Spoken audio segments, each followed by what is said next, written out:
Stress कैसे हमारी body को अफेक्ट करता है, हमारी बॉडी को हीलिंग आती है। Children laugh an average of 400 times a day while adults once a day. Love you, thank you, bless you, सभी डिवाइन सोल्स को बोलूंगी और शत शत नमन करते हुए आज का सेशन स्टार्ट करूंगी और थैंक यू बोलूंगी दिल से आप सभी लोगों का कि आपने खुद पे इन्वेस्ट करना स्टार्ट किया, क्योंकि बेस्ट इन्वेस्टमेंट अपने हो। आज तक ये लर्निंग मिली नहीं थी, काश बचपन से किसी ने सिखाया होता कि सबसे अच्छा इन्वेस्टमेंट खुद पे होता है। तो जो हम लोगों ने अभी तक इतने दिनों में सीखा, उसमें सीखा माइंड क्या होता है, फिर हम लोगों ने बॉडी को डिटेल में, माइंड बॉडी को हम लोगों ने जाना, उसके बाद हम लोगों ने mind body connection and mind body partnership जाना। तो अब हमारा जो अगला टॉपिक आ रहा है वो है disease, mind body partnership and disease. तो डिजीज के बारे में अब जानेंगे कि जब इतनी सुंदर दोस्ती है हमारे बीच में, माइंड बॉडी के बीच में इतनी खूबसूरत पार्टनरशिप है कि जो मैं बोलूंगी वो इसको मानेगा और मुझे कोऑपरेट करेगा, तो फिर डिजीज कहाँ से आ रही है। हमने जाना अपनी बॉडी के बारे में, जब हमने जाना कि हमारी बॉडी ट्रिलियन ऑफ सेल्स से बनी हुई और ये सारे सेल्स को हीलिंग आती है, डिजीज क्यों हो रही है। और छोटी मोटी भी नहीं, बड़ी बड़ी डिजीजेस हो रही। आज कैंसर रेट्स हाई होते चले जा रहे हैं। ऑटो इम्यून डिसऑर्डर हम लोग अपने मेडिकल कॉलेज में देखा नहीं हमने, मैंने अपनी मेडिसिन पोस्टिंग के ड्यूरिंग नहीं देखा। आज ऑटो इम्यून डिसऑर्डर हर तीसरा चौथा पर्सन मुझे कहता है मुझे ऑटो इम्यून डिसऑर्डर। स्किन में यूजुअली डॉक्टर्स जो थे वो खाली बैठा करते और स्किन चैलेंजेस बढ़ता चला। गायनी में हम गर्ल्स नहीं देखते थे, गायनी का मतलब महिला विभाग, माँ लोग भी कहते हैं, माँ लोग तो चलो हम लोग से भी बहुत सीनियर है, बट माँ लोग ये कहते थे मतलब गायनी का मतलब महिला विभाग, महिला डिपार्टमेंट। उनके यहाँ तो बोला भी यही जाता था, महिला डिपार्टमेंट। हम लोग भी गर्ल्स बहुत कम देखते थे गायनी। आज अगर मैं 50 पेशेंट्स देखती हूँ तो उसमें मैं 25 से 30 गर्ल्स देख रही हूँ। तो आज हम जानेंगे कि जब हमें भगवान ने इतना सुंदर बनाया, सब कुछ इनबिल्ट दे दिया, हमें हीलिंग तक का भी सारा पावर दे दिया, तो वो डिजीज हम ला कहाँ से रहे, मतलब हम उनको कैसे चैलेंज कर दिए हैं। ये आज हम जानेंगे कि हमने डिविनिटी को चैलेंज किया है दिस टाइम कि स्ट्रेस जो है एक दिमाग है। आप कितनी भी सुंदर काया मेंटेन कर लीजिए, आप चाहे कितना भी पार्लर जाइए, आप कितना भी हेल्दी डाइट लीजिए, आप एकदम ऑर्गेनिक फूड खाइए, लेकिन अगर स्ट्रेस है तो वो सब बेकार है। तो आज का जो सेशन है, आज और कल का, थोड़ा थ्योरेटिकल लगेगा आपको, क्योंकि स्ट्रेस में आज सच एक्सप्लेन करने के लिए बहुत कुछ नहीं है, बट मैं थ्योरेटिकल इसलिए लाई हूँ कि मैं जानना चाहिए कि what is stress, types of stress, ताकि आप उसको फिट कर पाएंगे अपने आप को कि मेरे अंदर क्या चल रहा है। मेरा पर्पस जो है इस कोर्स के थ्रू आपको ये बताना कि फर्स्ट आप अपने को एनालाइज करें, अपने जो चैलेंजेस हैं हमारे, चाहे वो मेंटल हो, फिजिकल हो, इमोशनल हो, उन चैलेंजेस से पहले अपने को हमें सही करना है। क्योंकि हमें क्या लगता है कि मैंने अभी सीख लिया, अभी मैं पेशेंट्स पे काम कर सकती हूँ। बिल्कुल आप कर सकते हो, राइट। तो मैं सबसे पहले यही कहूँगी कि 6 मंथ्स पहले इस साइंस को सीखने के बाद, क्योंकि ये वीडियोस ऐसे भी आपके पास 6 मंथ्स तक अवेलेबल है, इसको बार बार देखिए और अपने पे इम्प्लीमेंट करिए, अपने को बेहतर बनाइए, राइट। तो आइए, आज का जो सेशन है वो थोड़ा थ्योरेटिकल है, बट हम लोग उसको स्टार्ट करें। तो सबसे पहले हम जानेंगे कि हम स्ट्रेस कैसे हमारी बॉडी को अफेक्ट करता है। तो एक क्विक रिविजन करेंगे। हमारी बॉडी को हीलिंग आती है, हमारी बॉडी ट्रिलियन ऑफ सेल्स के मिलने से बनी हो, और एक सेल का फंक्शन जब हम लोगों ने डिटेल में जाना था कि उसे ग्रोथ, रिप्रोडक्शन, प्रोटेक्शन और रिपेयर आता है, मतलब उसे हील करना आता है। तो फिर चैलेंज किसने किया? हमने चैलेंज किया, क्योंकि हमारी बॉडी को जब हीलिंग आती है तो हमारे पास डिजीज कहाँ से आती है। आज के सेशन में हम लोग यही जानेंगे। उससे पहले जब हम अपने टॉपिक पे आते हैं उसके पहले कुछ इंटरेस्टिंग फैक्ट्स लेके आई हूँ, क्योंकि इतना मतलब बड़ा है ये साइंस, इतना वास्ट है ये एक्चुअली। मैं अगर कहूँ तो इसको मैं 2 महीने में आपके लिए कंसाइज नहीं कर सकती, लेकिन मेरा अभी जो पर्पस ये था कि मैं इतना दे सकूँ कि इसके बाद अगर आप नेक्स्ट लेवल ऑफ कोर्स के लिए नहीं भी जाते तो ये आपकी पूरी लाइफ में 100% चेंज ला सकता है, ट्रांसफॉर्म करने में आपको मदद कर। इसलिए मैंने कहा ना 6 वीक्स का सेशन था जो 8 वीक्स तक चला गया, क्योंकि मेरा पर्पस यह था मैं मैक्सिमम आप लोगों को इसमें दे पाऊँ।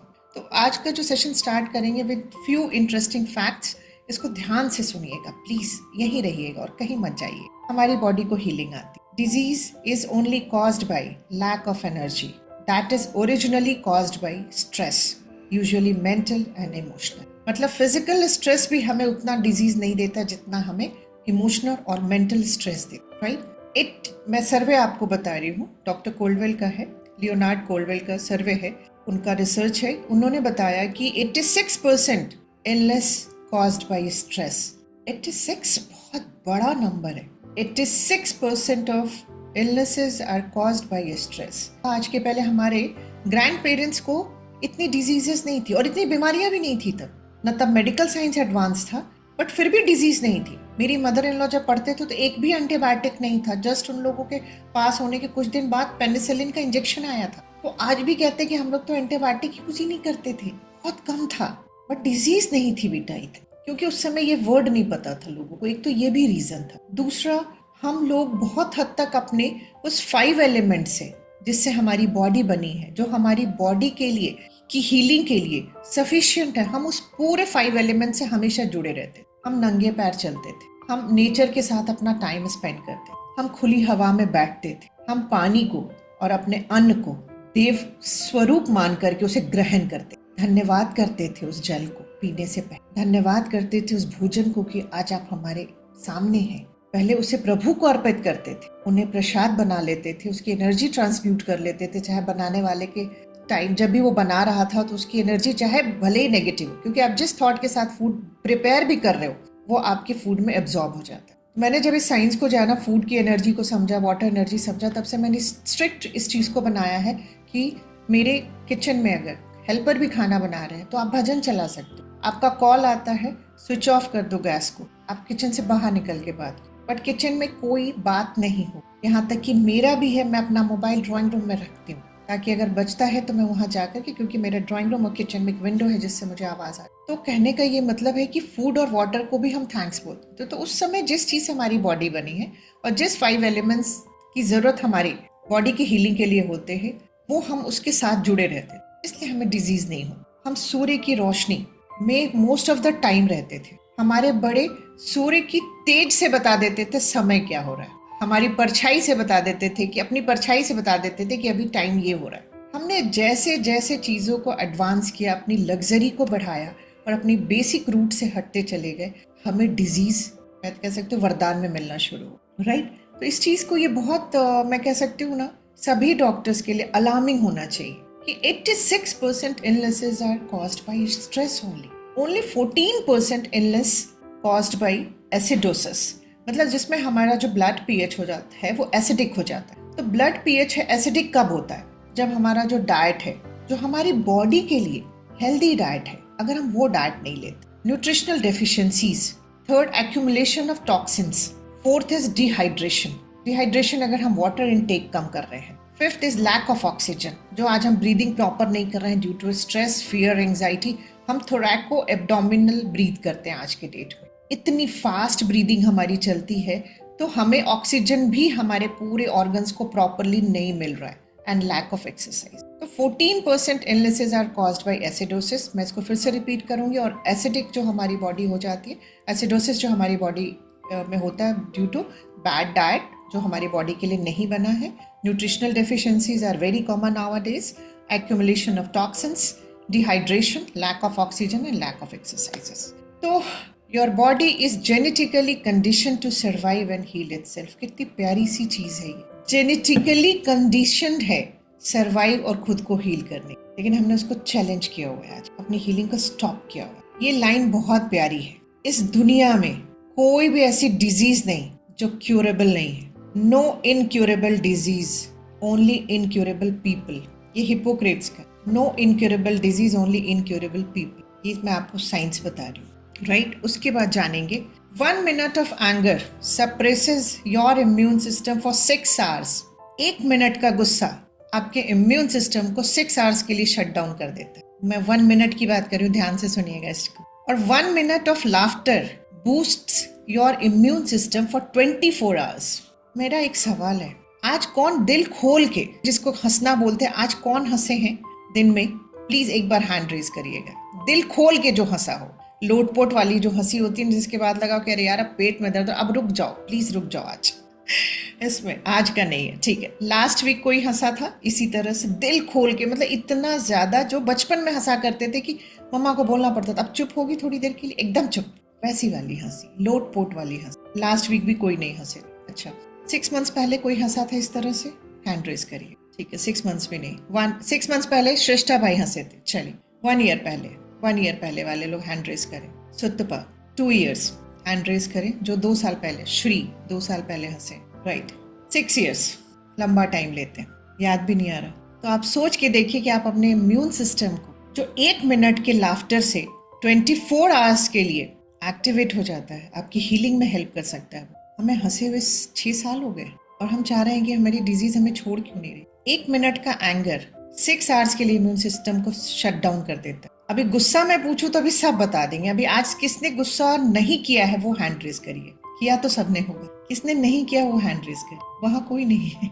जिनका भी जूम यूजर है उन्होंने आज गुस्सा नहीं किया, तो आज आपने अपने इम्यून सिस्टम को प्रॉपरली काम करने का मौका दिया है। तो जो मेरा ये साइंस जो इंटरेस्टिंग फैक्ट्स लाने का पर्पस है ना, वो यही है कि वापस से हंसना शुरू करिए। लाफ्टर का हमारी हीलिंग में बहुत योगदान है, उसके पीछे का साइंस मैं आज आपको बता ही रही हूँ। हंसते ही नहीं है। जब हम लोगों ने जो साई एंजल्स बनाया जिसपे हम लोग डिजीज जिनको भी थोड़ा हेल्थ चैलेंजेस पे काम करते हैं, जब हम लोग वहाँ हंसने की बात करते हैं, क्योंकि ट्यूसडे जो होता है वहाँ पे लाफ्टर डे होता है हमारा, हम वहाँ जोक सुनते हैं, सुनाते हैं और हंसते हैं। तो जब ये शुरू किया था ना, तो बहुत ज़्यादा मुझे था कि इसके लोगों को एक्सेप्टेंस नहीं हो रहा था कि क्या ही है, कभी आते थे कुछ नहीं आते थे, क्या है जोक ही तो हो रहा है। लेकिन आज मेरा ये साइंस बताने का पर्पस ये है कि वो जोक आपको कितने समय का जीवन दे रहा है ये समझिए। तो किसी भी सेशंस को हमें वैसे ही लेना है जैसे हम अपने ट्रीटमेंट को लेते, चाहे कीमो हो, चाहे रेडियोथेरेपी हो, या सर्जरी हो, या सिंपल एंटीबायोटिक हो। किसी भी चैलेंज के लिए अगर हम अपने डॉक्टर के पास जाते हैं, ये सब कहीं ना कहीं हमें हार्म पहुंचाते, बट लाफ्टर आपकी कहीं आपको हार्म नहीं पहुंचाएगी। काश अगर खुल के आज भी हंसे होते तो डिजीज तो ना हुई होती, ये तो मैं गारंटी। राइट, आज स्किन डिजीज भी बढ़ने का जो सबसे बड़ा कारण है, क्योंकि भगवान ने जब बनाया तो हम लोग कहते हैं skin is the largest organ, हम मेडिकल साइंस में पढ़ते हैं, और स्किन को इतना टफ बनाया है उन्होंने कि वो बहुत जल्दी इन्फेक्ट नहीं हो सकता। आज स्किन डिजीज सबसे ज्यादा है, इसका रीजन है कि हम फियर में रहते हैं। हम फियर में, आप देखना स्किन डिजीज उन्हीं लोगों को जिनके अंदर एक्सट्रीम डिग्री ऑफ फियर है, most of the time fear में रहते हैं, most of the time fear में रहते हैं। राइट, तो अभी आते हैं नेक्स्ट पे, और अभी बहुत सारे हमें आज इंटरेस्टिंग फैक्ट्स जानने को मिलेंगे। Children laugh an average of 400 times a day while adults once a day. Doctor Leonard लिखते हैं कि once a day, but I don't think so. मैंने तो आज आपके जितने लोग हमने थे उसमें साबित कर दिया कि लास्ट वीक 6 मंथ्स पहले तक तो श्रेष्ठा भाई हंसे हैं, उसके बाद 6 ईयर्स तक में कोई नहीं आया हमें मिला। राइट, उसके बाद आता है sugar makes stress worse, so does dehydration. This is very important. हम जब भी स्ट्रेस में होते हैं तो हम क्या करते हैं, चलो थोड़ी सी चाय पी लेते हैं, हम शुगर डाल के कॉफी पी लेते हैं, हमारे स्ट्रेस को वर्स करते हैं। हमने पानी का साथ छोड़ दिया है, उस जल का साथ छोड़ दिया। जल ही जीवन है, उस जीवन को ही छोड़ दिया है हम, क्योंकि डिहाइड्रेशन जो है हमारे लिए की जो डिहाइड्रेशन है वो हमारी को एसिडोसिस करता है। अगर हम वाटर इनटेक अच्छा रखते हैं अपना, हमारी बॉडी 70% वाटर से बनी, अगर हम उसका सिर्फ सेल का हाइड्रेशन भी मेंटेन कर लेते हैं तो हम बहुत सारी डिजीजेस से अपने को प्रिवेंट कर सकते हैं, और अगर डिजीज है तो हम उससे जल्दी बाहर आ सकते हैं। कहने का मतलब अपनी हीलिंग को एक्सेलरेट कर सकते हैं। Exercises increases your ability to handle stress and sunlight decreases stress. Exercise, जब भी आपको स्ट्रेस हो आप कोई एक एक्सरसाइज कर लेते हैं, आपका स्ट्रेस रिलीज हो जाता है। और सनलाइट हमारे स्ट्रेस को डिक्रीज करता है, बट हम सनलाइट लेते कहाँ है। हमेशा प्रेयर करते कि हे भगवान प्रभु दर्शन दे दो। एक प्रभु रोज दर्शन हमें देते हैं सूर्य भगवान के रूप में, बट उन्हें जाके कभी नहीं कहा प्रभु आज आप मुझे दिख गए, क्योंकि हम उन्हें देखना ही नहीं चाहते, क्योंकि वो रोज आते हैं इसलिए वो टेकन फॉर ग्रांटेड है। और जिन्हें हम नहीं देखते हैं उनकी हम पूजा करते हैं कि हे भगवान आज महादेव के दर्शन हो जाए, आज कृष्ण के हो जाए, आज माता जी के दर्शन हो जाए। और जो एक दर्शन रोज हमें दे रहे हैं उनको तो हम दर्शन ही नहीं देते, हम उन्हें दर्शन नहीं देते, वो तो रोज ही आ रहे हैं हमें दर्शन दे रहे हैं। तो इन सब चीजों से वापस जुड़ना शुरू करिए, तो सनलाइट में बैठना शुरू करिए, उनको देखना शुरू करिए। अपनी पुरानी चीजों की तरफ हमें वापस जाना होगा अगर हमें हेल्थ भी चाहिए। राइट, मैं कहती हूँ ना, अब लौट चले वापस उसी गांव की तरफ जहाँ से हेल्थ पूरे वर्ल्ड में लोगों ने हेल्थ को स्टडी किया, इंडिया से, हमारे आयुर्वेदा से, और आज हम बाहर से सीख रहे हैं उसी चीज, बस लैंग्वेज चेंज है। राइट, उसके बाद जो लाइन है जिसको मैंने रेड लाइन से लिखा है, पॉजिटिव थिंकिंग किल्स पीपल। सुनने में थोड़ा अजीब सा लगेगा कि पॉजिटिव थिंकिंग कैसे हमें मार सकती है। अभी तक तो आप यही बोलते आ रहे हो पॉजिटिव थिंकिंग रखो, पॉजिटिव थिंकिंग रखो, तो वो कैसे किल कर सकते। 100% गारंटी है अगर पॉजिटिव थिंकिंग आप रखेंगे डेथ। डॉक्टर लियोनार्ड यही कहते हैं, लेकिन उनका क्या कहना है, अब आगे की सेंटेंस सुनिए, positive thinking without positive action is of no use. आप पॉजिटिव थिंकिंग रख के कुछ नहीं करेंगे जब तक आप पॉजिटिव एक्शन नहीं लें। और आज यही हो रहा है कि कुछ लोग थोड़ा सा ज्ञान पा करके थिंकिंग पॉजिटिव रख रहे बट एक्शन नहीं ले रहे उसकी। आज आपको अगर हील होना है तो आपको सबसे पहले तो अपने साथ डिसिप्लिन में आना होगा। आपको डाइट की डिसिप्लिन रखनी होगी, आपको अपने थॉट की डिसिप्लिन रखनी होगी, आपको अपने एक्सरसाइज करना होगा, आपको मतलब जितना आपकी बॉडी की रिक्वायरमेंट है आपको उतना वाटर लेना होगा, आपको प्रॉपर ब्रीथ करना होगा, प्रॉपर ब्रीदिंग एक्सरसाइज सीखना होगा। तो ये तो एक्शन लेना हुआ ना। मैं सब कुछ अच्छा सोच करके भी अगर ये एक्शंस नहीं लेती हूँ तो मुझे रिजल्ट्स भी नहीं मिले, राइट। उसके बाद आता है lifestyles, diet, stress levels, conscious breathing, sufficient water intake, alkaline blood pH, self love, detoxification of body and exercises are the major component of health. अगर हम अपनी लाइफस्टाइल हेल्दी रखते हैं, हम अपनी डाइट को हेल्दी रखते हैं, हम कॉन्शियसली ब्रीथ करते हैं, प्रॉपर ब्रीदिंग जिसको हम लोग कहते हैं एब्डोमिनोथोरैसिक ब्रीथ करते हैं, सफिशिएंट वाटर लेते हैं, मेरा ब्लड का नेचर है वो अल्कलाइन है, हम सेल्फ लव में रहते हैं, डिटॉक्सिफिकेशन अपनी बॉडी को टाइम टू टाइम करते रहते हैं, एक्सरसाइज करते हैं, these are the major components for health. अगर हमें हेल्थ चाहिए तो हमें ये सारी अपनी ज़िंदगी का हिस्सा बनाना होगा। और मैं यहाँ एक चीज़ आपको बताऊँ, डिटॉक्सिफिकेशन ऑफ बॉडी के लिए ना हमारा एक लेमन भी काफ़ी है। आपने गुनगुने पानी में लेमन डाला और पी लिया। आज इतना मैं यूट्यूब पे देखती हूँ, इतनी पंचायत होती है, मैं कहती हूँ बाप रे इतना तो मेहनत मैं कर ही नहीं सकती कभी। लेकिन हमने जब पढ़ा तो मैंने कहा लेमन काफ़ी है हमारे लिए। लेमन किसी भी तरह के विटामिन सी का बहुत रोल है, चाहे वो कैंसर हो, चाहे वो ऑटोइम्यून डिसऑर्डर हो, चाहे वो स्किन डिसऑर्डर। लोगों ने इनक्यूरेबल डिजीज को, जिसको डॉक्टर्स ने भी कहा था कि इसका ये लाइलाज बीमारी है, वो सिर्फ high doses of vitamin C लेकर के उन्होंने अपने को ठीक किया, लाफ्टर थेरेपी से ठीक किया।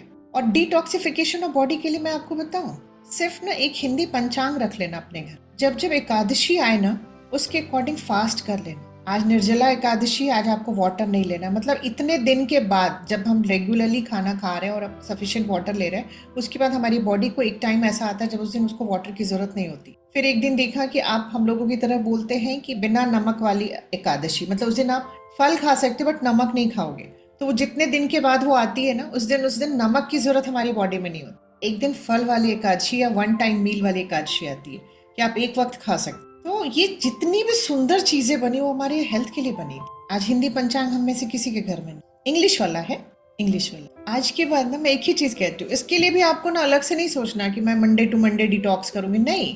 मैं कहती हूँ क्यों ना सब मिल के करते हैं एकादशी, क्यों ना हम उस टाइम से अपनी चीजों को करें, राइट। तो ये है हमारे, इतने से भी हमारा बॉडी डिटॉक्स हो जाए। आप मॉर्निंग में उठिए, एक गुनगुने पानी में आप लेमन डालिए, अगर आपको लगता है आपके पास प्योर हनी है आप हनी डाल दीजिए, आपकी बॉडी डिटॉक्स रहे, राइट। उसके बाद आता है vitamin C can destroy free radicals, इसलिए विटामिन सी का बहुत रोल है। And vitamin C rich food अगर हम लेते हैं तो डायरेक्टली हम कहते हैं कि हम pure form of vitamin C लेते हैं। टैबलेट जो बनता है उसमें कितना है नहीं है वो हमें फार्मा बताती है, बट उसकी रियलिटी में और आप नहीं जानते। लेकिन जो हम खा रहे, जो आप आंवला के रूप में ले रहे हो या नींबू के रूप में ले रहे हो या जितने भी सिट्रस फ्रूट्स के रूप में आप चीज़ों को ले रहे हो, वो विटामिन सी का ये रोल है कि वो सारे फ्री रेडिकल्स को डिस्ट्रॉय करता है, इंक्लूडिंग कैंसर सेल, राइट। उसके बाद आता है एक कुछ और बचता है, 99% of our body cells are renewed और रिप्लेस्ड एवरी 11 months।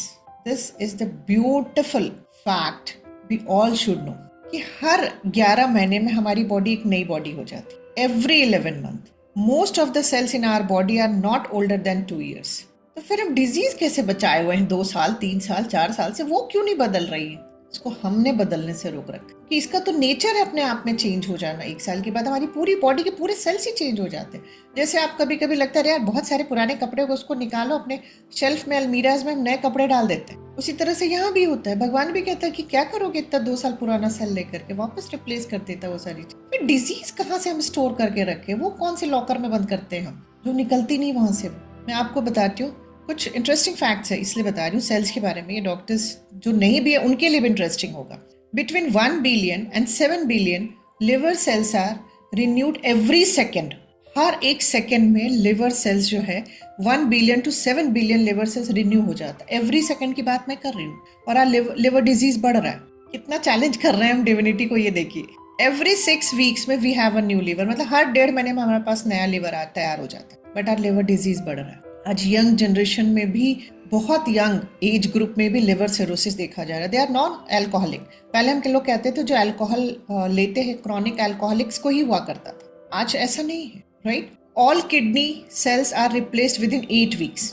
हर किडनी के जितने भी सेल्स है वो 8 weeks में रिप्लेस हो जाते हैं। Skin is renewed in 4 weeks। तो स्किन डिजीज परसिस्ट क्यों कर रहा है? आज जिनको सोरियासिस है वो कहाँ ठीक हो रहा है? हर अगले 1 महीने के बाद तो ठीक हो जाना चाहिए, क्योंकि न्यू सेल्स आ चुके। उसका काम है, वो आना ही आना है उसको। उस हीलिंग को किसने रोक रखा है? हमने रोक रखा है। और उसका रूट कॉज क्या है? Stress. Mucous membrane in 24 hours, जहाँ भी म्यूकस मेम्ब्रेन की लाइनिंग है वो 24 आवर्स में रिन्यू हो जाती है। आज फिर भी गैस्ट्रिक अल्सर्स बढ़ रहे हैं, पेप्टिक अल्सर्स बढ़ रहे हैं। 400 RBC 4000 RBCs are renewed every second of our life. उसके बाद भी हमें इतने सारे चैलेंजेस आए। कुछ इंटरेस्टिंग फैक्ट्स जो आप लोगों को बताने का पर्पस यही था कि हमारी बॉडी को बहुत परफेक्ट बनाया है ऊपर वाले ने, लेकिन हमने अपनी इस हीलिंग को स्टॉप किया हुआ है। तो आज का जो फिर अगला सवाल आएगा दिमाग में कि जब इतना सुंदर है मेरा शरीर, तो फिर हम डिजीज को ला कहाँ से रहे? वो स्टॉप्स योर ओन हीलिंग। हमारी हीलिंग को स्टॉप करता है कोई नहीं और, हम खुद स्टॉप करते हैं। और वो कैसे स्टॉप करते हैं? स्ट्रेस से। जैसे कि हम लोगों ने फर्स्ट इसमें जाना था, हमारी बॉडी के लिए जो चीज़ फैमिलियर नहीं है, क्योंकि हमारी बॉडी को रिपेयर आता है, हमारी बॉडी को ग्रोथ आता है, हमारी बॉडी को प्रोटेक्शन आता है, हमारी बॉडी को रिपेयर करना। तो जो भी अगर थोड़ा बहुत चैलेंज्ड सेल्स हैं तो वो रिपेयर कर सकते, तो प्रोटेक्शन करता है, रिपेयर करता है, ग्रोथ में काम आता है हमारे सेल्स। लेकिन जब हमारी लाइफ में कोई डेंजर आता है तो हमारे सेल्स का एक फंक्शन है कि वो क्या करता है, वो रिपेयर को स्टॉप करता है और ग्रोथ को बोलता है तुम अभी रुक जाओ, अभी मुझे प्रोटेक्शन में लगना है। और वो प्रोटेक्शन में लग जाता है क्योंकि डेंजर आया, अभी मुझे उसे बचाना इंपॉर्टेंट है। मेरे लिवर को रिन्यू करने से ज़्यादा इंपॉर्टेंट मेरी जान बचाना है अभी उसको। तो रियल डेंजर तो बाहर कम हो गया है आज की डेट में, बट जो इमेजिनरी डेंजर है in the form of stress, fear, ये सारी चीज़ों के रूप में, उसकी वजह से क्या होता है कि हमारा जो डिफेंस सिस्टम है वो most of the time activated रहता है, और इसकी वजह से हमारी हीलिंग भी रुकी हुई है और रिपेयर भी रुका हुआ है। रिपेयर हम दे ही नहीं रहे क्योंकि बिजी है मेरा डिफेंस सिस्टम मुझे बचाने में। तो सबसे पहले क्या करता है, हीलिंग को स्टॉप करता है, इम्यून सिस्टम को शट डाउन करता है कि तुम अभी रुको, तुम्हें अभी जरूरत नहीं है, अभी बहुत बड़ा खतरा बाहर है। उसको पता ही नहीं बाहर तो कुछ है ही नहीं, सब यहाँ है, राइट। इस तरह से अपनी हीलिंग को हम खुद ही स्टॉप करते हैं, और स्ट्रेस इसका सबसे इम्पॉर्टेंट रीजन है। और मैं स्ट्रेस के अगर रूट में जाऊँ ना, तो मैं आज आपको एक चीज बताती हूँ। स्ट्रेस का एक बहुत बड़ा रीजन पता है क्या है? अनफॉरगिवनेस। हम सब के अंदर इतना ज्यादा अनफॉरगिवनेस है, उसकी वजह से हम most of the time stress में रहते हैं। हमारा वर्क स्ट्रेस तो है ही, हमारे और भी चैलेंजेस हैं लाइफ में, ऐसा नहीं है कि वर्क स्ट्रेस नहीं है। फैमिली प्रेशर, वर्क प्रेशर है, फैमिली प्रेशर है, बहुत कुछ है हमारी लाइफ में। लेकिन स्ट्रेस में ज्यादातर आप देखिएगा वही लोग रहते हैं जिनके अंदर जो एक रूट कॉज है उसके पीछे का, दैट इज अनफॉरगिवनेस। अनफॉरगिवनेस हमेशा हमें स्ट्रेस में रखे। अगर आपको स्ट्रेस पे पहला काम करना है, और जो इजी टास्क मैं आपको बताऊं जिसको करके आप थोड़ा बहुत स्ट्रेस से बाहर निकलने में अपने को हेल्प कर सकते हो, that is forgive everyone including yourself. आप देखिएगा बहुत हद तक आपका स्ट्रेस का लेवल कम होने लगे। आज अमेरिका में बहुत सारा रिसर्च हो रहा है इस पे, जिनको भी कैंसर है, चाहे वो 4th स्टेज का हो, किसी भी स्टेज का, वो फर्स्ट टास्क जो उनसे करा रहे हैं वो फॉरगिवनेस पे काम करा रहे हैं, and they are getting very good results. हम लोग भी काम करते हैं फॉरगिवनेस, हम लोग भी सबसे पहला टास्क रखते हैं अपने पेशेंट्स के साथ भी कि हमें फॉरगिवनेस पे काम करना है, राइट। तो व्हाट इज डिसईज एंड डिजीज? ये दोनों सेम है या अलग है? अलग अलग है। जब हमारी कुछ समय तक हमारी बॉडी फाइट करती रहती है चीजों हमें बचाने के, नेगेटिव थॉट्स, हम टेंशन में, हम अपने को क्रिटिसाइज कर रहे हैं, सारी चीजें हम कर रहे हैं, बॉडी उसको सुनती जाती है। एक समय के बाद क्या होता है ना, हमारी बॉडी में थोड़ा डिसईज क्रिएट करती, जो ईज में मेरी बॉडी थी उसमें थोड़ा सा डिस आ जाता है, डिसईज क्रिएट करती। अब जैसे मान लीजिए कि भी आज मैं बहुत समय से काम कर रही हूँ, मुझे थोड़ा सा भी हेडेक हो रहा है, मैं क्या करूँगी? अरे नहीं यार, हेडेक जाए इधर उधर भाड़ में, मुझे पहले अपना काम फिनिश करना है, that is more important then my headache. और मैंने क्या सोचा, मैं कितनी सही हूँ ना, मैं अपने काम के आगे अपनी इन चीज़ों को नहीं आने देती, राइट। मैंने यही सोचा आज तक। आज हम लोग इसी तरह से रेस लगाए जा रहे हैं अपनी जिंदगी में, और एक समय के बाद जब वो हेडेक सीटी में आता है कि एक ट्यूमर है, तब लगता है अरे यार ये अचानक कैसे हो गया। अचानक कुछ नहीं आता हमारे जी, अचानक से डिजीज कभी नहीं आती हमारी बॉडी में। पहले वो डिसईज क्रिएट करती है और चाहती है, क्योंकि उनके बीच में एक बहुत खूबसूरत पार्टनरशिप है। वो चाहती है कि मैंने आपको जो दिया है, मैं आपको जो बताने की कोशिश कर रही हूँ, आप मुझे सुनो, मुझे समझो और मुझे से कम्युनिकेट करो, तब मैं आपकी हीलिंग में आपको हेल्प करूँ। माइंड बॉडी पार्टनरशिप में क्या जाना था हमें? वहाँ अवेयरनेस होता है, वहाँ पे कम्युनिकेशन होता है, वहाँ पे कोऑपरेशन होता है। जब हम बात करते हैं, जैसे अभी हेडेक की एग्जांपल मैंने लिया, अगर मुझे हेडेक होगा तो मैं क्या करूँगी, 5 मिनट 10 मिनट में काम छोड़ देने से कोई बहुत मुझे फर्क बहुत बड़ा नहीं पड़ जाएगा, एक्सेप्ट आपको इमरजेंसी मीटिंग में हो, आप अलग अलग काम का, मैं नहीं जानती पैटर्न क्या होता है, बट मान लीजिए कोई ऐसी मीटिंग है जिसमें आप नहीं उठ सकते, बट जैसे ही वो खत्म होती है आप अपने साथ बैठ सकते, थोड़ी देर के लिए चुपचाप शांत, ब्रीदिंग पैटर्न चेंज करिए, प्रॉपरली ब्रीथ करिए, कॉन्शियस ब्रीदिंग जिसको हम कह सकते हैं, कॉन्शियसली ब्रीथ करिए, और आप अपने आप से बात कर सकते, क्या चल रहा है मेरे अंदर जिसकी वजह से मुझे डिस्कम्फर्ट फील हो रहा है, ये डिसईज फील हो रहा है, और मुझे क्या करना हो, प्लीज मुझे गाइड करिए। और अगर आपको समझ में नहीं भी आ रहा है कि वो क्या गाइड कर रहे हैं, तो आप इतना भी बोल सकते हैं, प्लीज कोऑपरेट करिए, मुझे हील करने में मेरी हेल्प करिए, और वो आपकी करेंगे, विश्वास करिए। हम लोग तो चूंकि ये सिखाते हैं, इसलिए हम लोगों के लिए मुझे लगता था कि ईजी है, क्योंकि हम लोग बहुत सालों से इस पे काम कर रहे हैं। बट हमारे एक पेशेंट थे, उन्होंने जब भी उनको कोई चैलेंज होता था, एंग्जाइटी में जाते थे और बहुत बार उनको इस तरह के प्रॉब्लम होते थे, तो उनका कहना था कि मैं हर बार आईसीयू में एडमिट हो जाती थी, मुझे बहुत तेज घबराहट, बेचैनी और बहुत ज़्यादा मतलब अजीब सा फील, ऐसा लगता था यहाँ कुछ चोक कर रहा है, चोकिंग फीलिंग होने लगती थी।